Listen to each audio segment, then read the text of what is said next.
Hey guys, Trevor John coming at you with another Infinite Magicraid video. This one is going to be day 34, free to succeed wrap up, letting you guys know where I ended up. I did use that legendary orb, so that way I do have a legendary that is now E1. And we learned a little bit more about some of the strategies, a little bit more of the mechanics today and the lineups. And I think I want to cover that and talk a little bit more about it because maybe you, the viewer, is not utilizing this part of the game as well.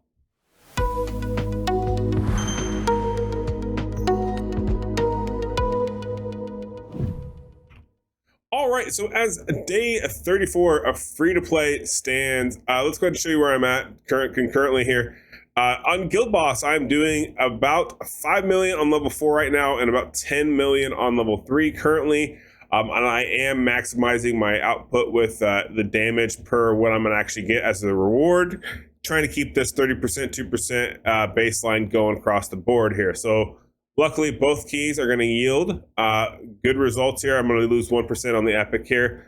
Not the end of the world. Still ends up really good with this balance right here. And then if I can ever squeak into that 25 million range, then we're really good to go. But anyways, so Guild Boss, we've got that figured out. We're definitely utilizing a lot better skills now than we were before. And that's kind of been the name of the game. A little over a month in, and we're really leaning more and kind of figuring out the mechanics a lot better in the game, how to handle certain situations.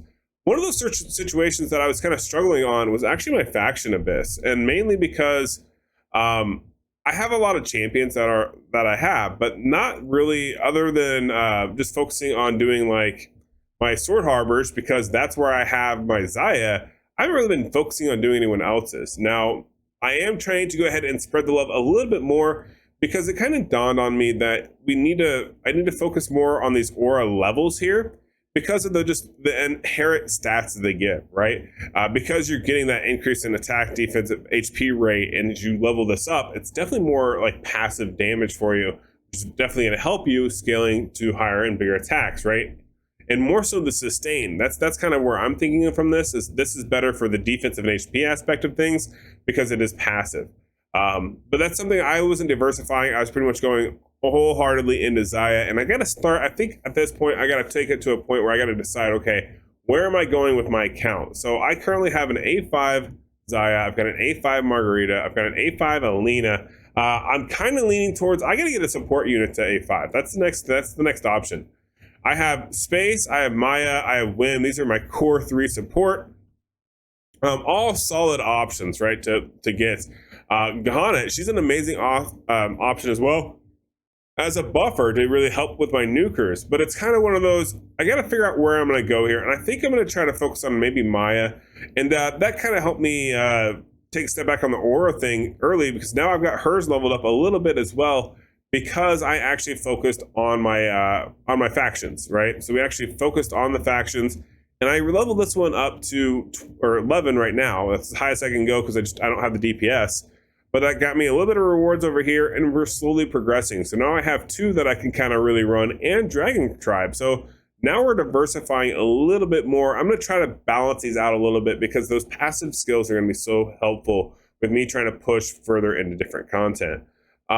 Also, Dwarven Runes. We figured out a really interesting one too today, which was fun. Thanks a lot to Nuisance OP. He definitely he pitched in, gave me the idea. I was like, hey, why don't you try this? And that kind of led to one thing to another, where I just did what he said, and eventually it worked. I'm like, okay, I now understand how this works. But I go follow him on Twitch. There'll be a link somewhere down below for him. But he helped me kind of realize a quick idea of, you know what? I was struggling. I couldn't do 14. I was stuck on 13. I couldn't do 14. I just wanted to see if I could do it to get these eggs. And I ran it, but the way I ran it was I just had like whoever plugged in here, right? Let's just say like I moved some people around here and I just plug in whatever, and we ran it, right? That's all I was really doing. But I kind of forgot that there is always this preset lineup, right? So if I go ahead and I change the preset lineup, you can utilize this to start like how do they open their attacks? How do they do whatever it is in each fight? And by utilizing and actually like saying, okay, utilize using this like this is an opener or a starter or whatever. Actually, in this case, I think I had to turn it off for to beat the level that I needed to beat. And then now the current one, it doesn't matter. Like it's not going to matter that I stagger my skills. But what was nice is because the easiest way to win was through auto, because let's be honest, I'm not going to manual, and I don't think any of you are going to manual either, right? No one wants to like manual an automated system. But on that one, I just turned it off, right? Like it wasn't, it was like, I just banned it on my A1, or like, no, this isn't going to be one. Like this is going to be a, ban this one on first wave, and then wave 2 opener, and the wave 3 opener. And it was GG. It was no problem to do. But the problem was is I never thought about it, because let's be honest here, you have a whim, right? When you're doing waved content like this, do you ever really want him to proc his shield right at the beginning? If say you can easily beat wave 1, wave 2's harder, which is historically the what happens in these gotchas, right? So yeah, it definitely makes sense to utilize the smart casting a lot better, right? To maybe make it a little easier on you when you go to complete some content, because by utilizing this, right? So let's save that change, and that way you can show it or see it. Boom, boom, boom. Okay, cool. So we'll save. Done. Let's go ahead and we'll just show it. We'll do this run real quick, right? We'll do this run. Notice that it says it's in use. That's another key thing. You gotta make sure it says it's in use so you can utilize it. But then as I'm looking at it, I'm like, okay, matchup here isn't bad. This should be fine. My first one, I died because I didn't pay attention to a few aspects, and I didn't utilize some of the stuff in the game that helps you utilize it, right? So for example, when we start the fight, if you take the battle off auto, and you hit this little eyeglass here, you can see, okay, well, here's their speed, here's their effect hit, here's their effect res. So say, for example, you're using a poison comp, and you're like, why am I not landing any of these? If you hit the eye, it tells you right here why you're not landing them, right? Like, here's the stats, here's the basic attributes. Like, yes, you do have to keep in mind, like, what skills they're running to. Some of these champions are going to have, like, a passives that have, like, a higher res or whatever. But the noticeable thing here is this is 1280 speed, 28 effect hit and res. All I did to fix this too was my win was going way too slow. I gave him some more speed, and boom, he now goes in the right order.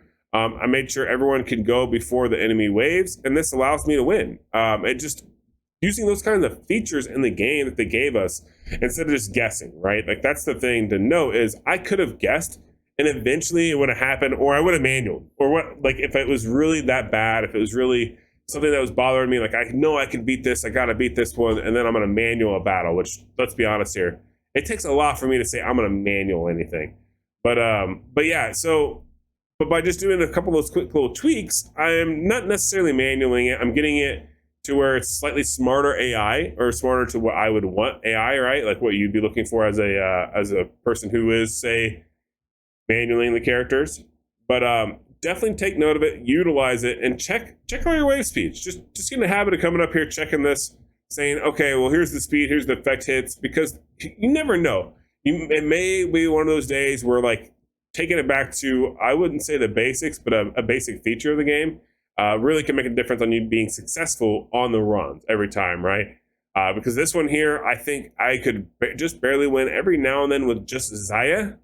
Now notice that we are on the last wave here, and it's in the bot. It's in the bag. There's no way we lose this. And it was all because I prioritized their skills a little bit better at the beginning, as well as Spaces. Her skills are also delayed on the beginning with 2 waves to save for the 3rd wave. But yeah, it makes a massive difference when you just take a little bit of time, kind of tune them, and get into the basics. And I'm definitely missed out on that with the first few days. Now I did go ahead and I tried to utilize that in some other areas of the game, obviously other than just the Maris. I tried the other dungeons. It did work for one of the dungeons. It got me to level 22 on the Leech dungeon. But other than that, it unfortunately didn't make that big a difference, because it does take a different build or different preset for each particular dungeon, right? Because everyone does something slightly different.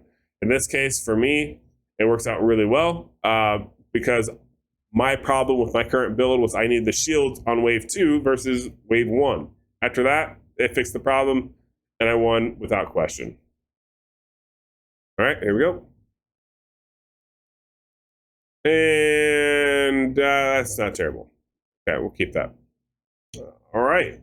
But yeah, So that was a nice, valuable asset to just kind of learn and pay attention to, because that helped me a little bit today with progression. And then now that puts me in a different mindset when I go to attack everything else, right? Like, we've made it to stage 22 finally on this one. That was pretty good. We had not done that yet.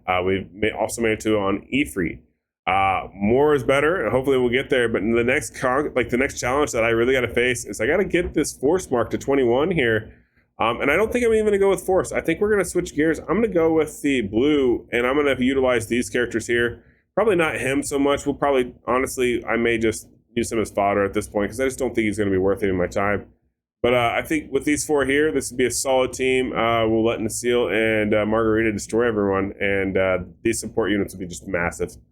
But yeah, I think that's a little broken. So that's what we got to focus on next. I got to get that to 21. And the reason why I got to get that to 21 is because I would like my reward, which is another Legend Phantom Dragoon Eye. And all this time that I was flipping these screens, did you guys notice who I used my last one on? All right, that's it. I'll tell you. Xayah. We did use it. We ended up using it on Xayah. I just couldn't justify using it on anyone else anyways, because she is so impactful as a legendary anyways, and this allows her to do more piercing rate and immunity on the control effects when she's in her crit rate up stage, right? So I had to use it on her. No questions really asked there. I think if I had to do it over, I would do it again. And that was it. Now, it was a little harder because I had Taff. Taff is super, super good as well.